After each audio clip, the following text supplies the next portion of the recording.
I should have done some more like vocal warm-ups, but I'm not a professional, so we'll see how it goes. If I have to pause and clear my throat, you'll have to excuse me. I'm so excited to be here tonight and to be part of this amazing event, and to welcome you to families like ours.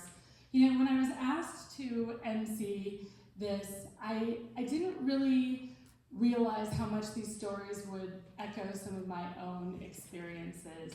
And I think that that's why these storytelling events are really so inspiring, is that we can find that connection and we can find those commonalities in those stories.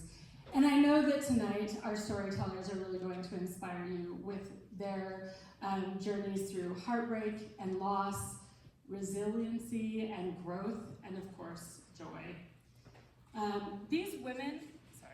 These women are important members of the Helena community, and they have really demonstrated a dedication to community awareness and issues related to parenthood and family life. They've also really embraced the vulnerability of this process. They've been diving deep into memories and experiences over the past months to develop their stories, and now they're going to share them with you on stage. And that's very vulnerable for them to do that. And I really am excited to introduce our first storyteller of the night, Kim Lloyd. Kim moved to Helena in 2008 from Minnesconsin, which is a region I recently learned about that straddles St. Croix River and the Mississippi River on the Minnesota-Wisconsin border, which sounds very Midwest. She works at St. Pete's Health, teaching nutrition and agriculture education in schools. She is also a mother, but that part of her story didn't go quite as she expected. And after a long road of trying to grow her family, she and her husband turned to foster care. So Kim, thank you so much.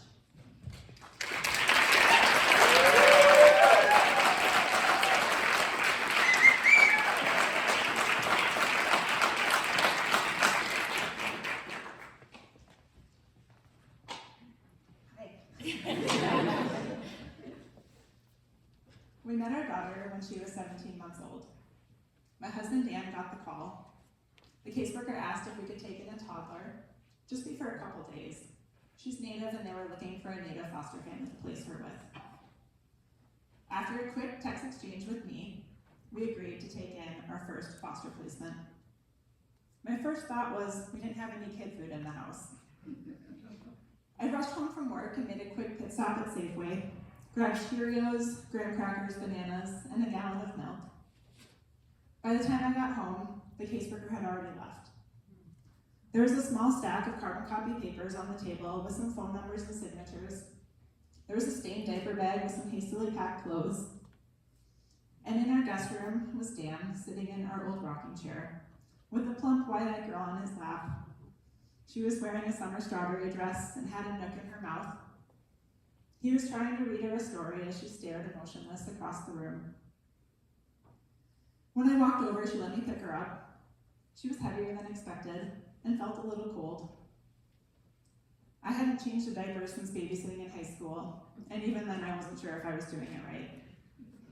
One of my first texts to a friend was to ask if I wiped the diaper cream off after I applied it. We had so many questions. What do we do with her all day? How do we know when she's hungry? Do we need more toys? We had learned through foster care parent training with the state that all we needed was to provide love and safety for a child. We also asked family and friends when and how bedtime should look. That first night, our 8 o'clock goal turned to 9 o'clock, then 10. So much crying. Finally, by 11, she passed out. I'm not sure we got a lot of sleep that first night. We finally had a child in our home. I've been blessed with a uterus that doctors have described as throwing a party each time I have my period, also known as endometriosis. It leaves scar tissue on my reproductive organs and elsewhere inside my body. As I approach turning 30, I had this strong desire to start settling down, building a home and a family. So we started trying to get pregnant. About a year after trying, things weren't going as planned, and so we visited a fertility specialist, and were told that likely the only way we could get pregnant was through IVF. We went through months of shots and medications that changed my body, and were fortunate enough to be able to transfer 2 blastocysts. After 2 weeks, the doctor called and told us that they didn't stick and I wasn't pregnant. I went home that afternoon, cried on my bed with my dog, mad at my body for wasting $20,000, then wiped my tears and went back to work.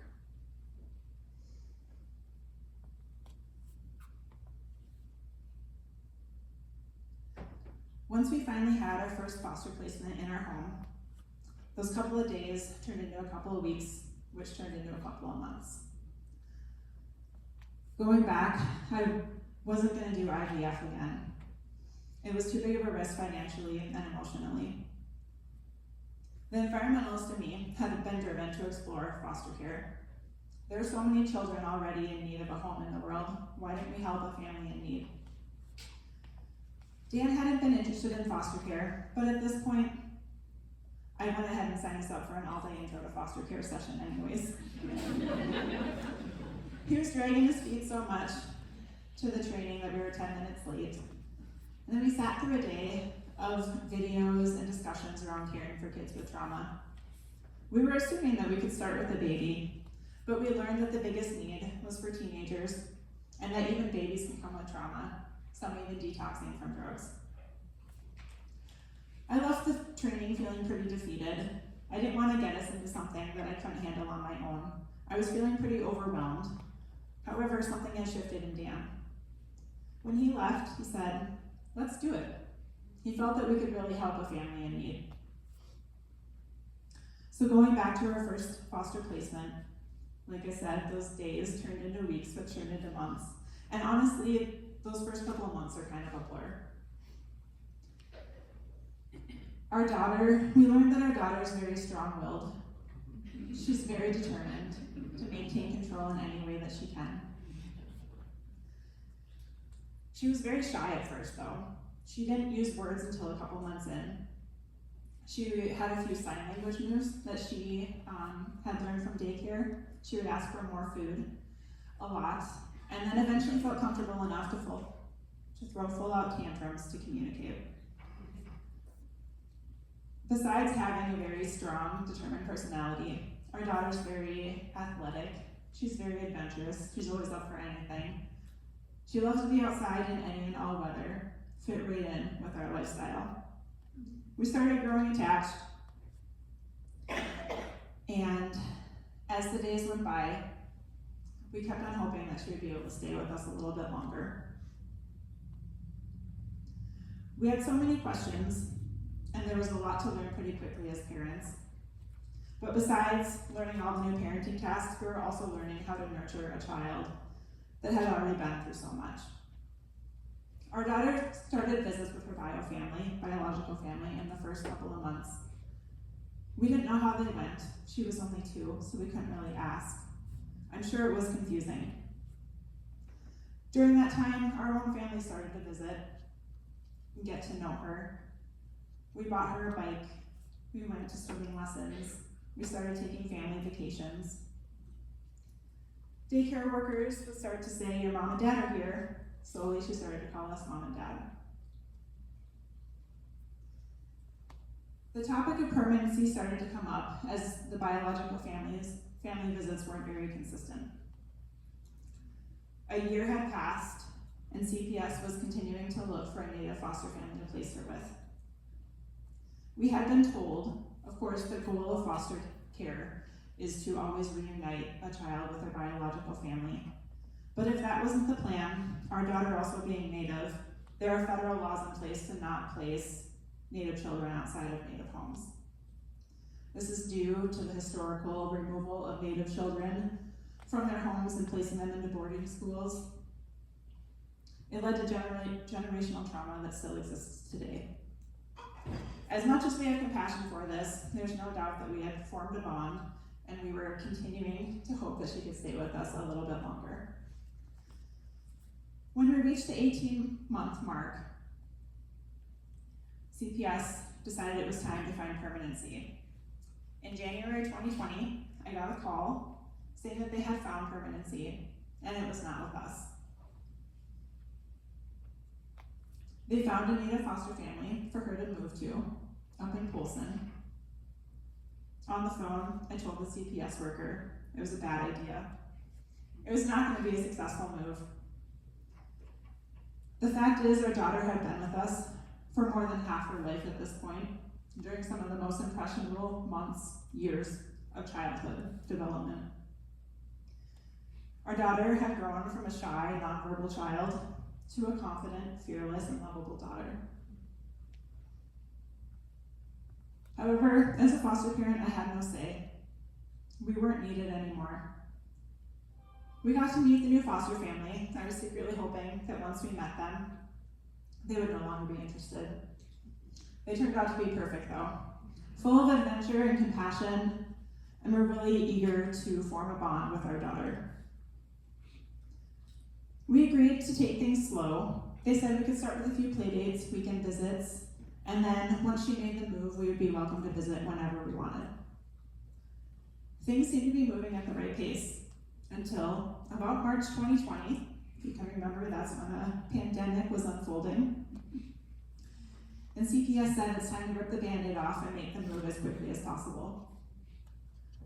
We packed up our daughter's belongings into some totes. She had accumulated a lot in 18 months, including her strider bike, all of her toys and books. When we got up to the house, up the shores from the beaches of Flathead Lake, in a beautiful wooded setting, there was a trampoline, a tree house. There was an indoor arcade-style basketball hoop in the basement. We unloaded all of her tubs and her bike out of the car. And as tears started welling up in our eyes, we decided to say some quick goodbyes. Our daughter was excited to live with other children. We had been explaining to her the importance of living with her family and with her tribe. We tried to keep things positive, but we're not sure she totally understood she wouldn't be living with us anymore. We left our daughter riding her bike in the yard with the other kids. I'm pretty sure there were some bubbles floating in the air. When we returned back to Helena, we returned to a very quiet house, an empty crib, an empty dresser. There were a few art projects and trinkets left on the shelves. I turned our daughter's bedroom into a home office, painted the walls a beautiful sage green, gave everything a deep clean, replaced the trim, bought a desk, drowned myself in work during the day, and then went for long hikes with my dog at night. We got to FaceTime with our daughter every couple of nights, read her some bedtime stories. She turned 3 in her first week with them. They sent a picture of her wearing a princess crown and a sash. Her pigtails were done higher than I used to do them. She was surrounded by presents and looked so happy. A few weeks in though, the foster parents started texting and saying she wasn't showing a lot of emotion. She didn't talk much. And she did talk, she only talked about missing Kim and Dan. She started carrying around a picture of the 3 of us. And then she started therapy.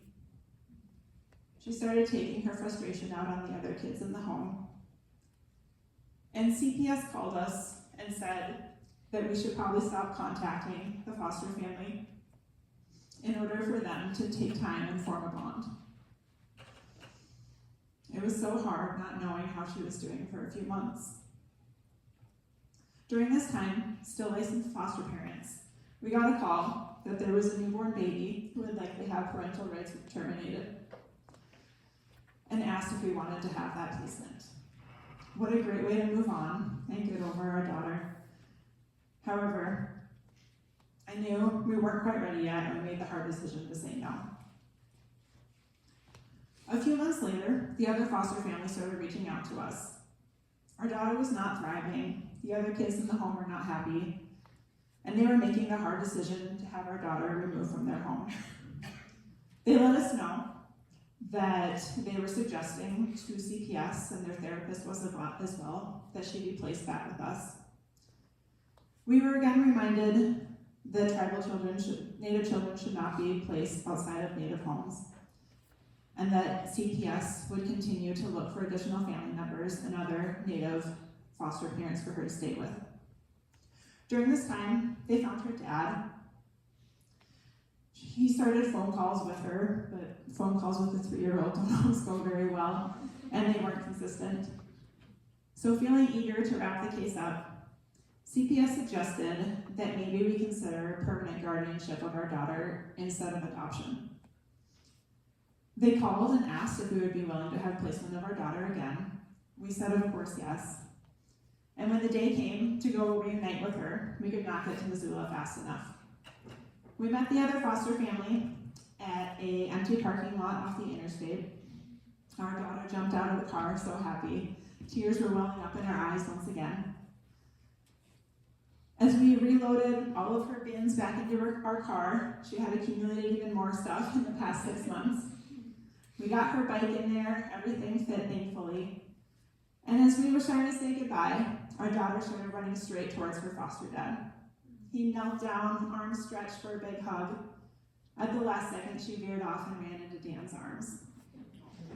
We all laughed awkwardly, said so many thank yous, and headed back to Helena as a family of 3. That night, I set up a backpacking tent in my home office. We slept on the floor and read Brown Bear via flashlight. We were so happy to wake up next to each other the next morning. As we fell back into routine as a family of 3, our daughter kept asking if she would go live with the other foster family again. We told her no, but in order to see if she could live with us forever, we would have to go see a judge. She kept on asking how big the judge would be. She imagined a giant wearing all black in front of the room. We explained as much as we could. 4 days after her 4th birthday, we donned our COVID masks and headed to the Lewis and Clark County Courthouse. There we met our caseworker, our longest in 2.5 years, but our 4th. We also met our CASA, our court-appointed special advocate, who had been doing business with us for the past 2.5 years. There was a representative from her tribe on Zoom, and in front of the room was Judge Seeley, dressed all in black, sitting high up in a chair. Our daughter would later express disappointment in how small she was. But she was enamored and watched her every move. The hearing was pretty quick. We just had to explain the situation and then went around the room to see if we would all agree to the terms of permanent guardianship. We of course said yes. Our CASA and caseworker both said yes. And when it got to the tribe, they also said yes. And after 967 days, our daughter was no longer in the foster system. We celebrated that afternoon on the walking mall with a Big Dipper sundae with extra rainbow sprinkles. It was such a beautiful spring day in Helena. We decided to take our daughter, our dogs, and her bike to the 10-mile walking trails. We all jumped out of the car, officially a family of 3. Our daughter and dogs started going up ahead, and we followed behind. She started biking farther and faster ahead. Eventually, we had to tell her to slow down and wait for us. However, she kept on going, a little bit farther, as if her strong legs finally felt a sense of freedom. Eventually, we started jogging and then running after her as she was heading straight towards the busy Country Club Avenue.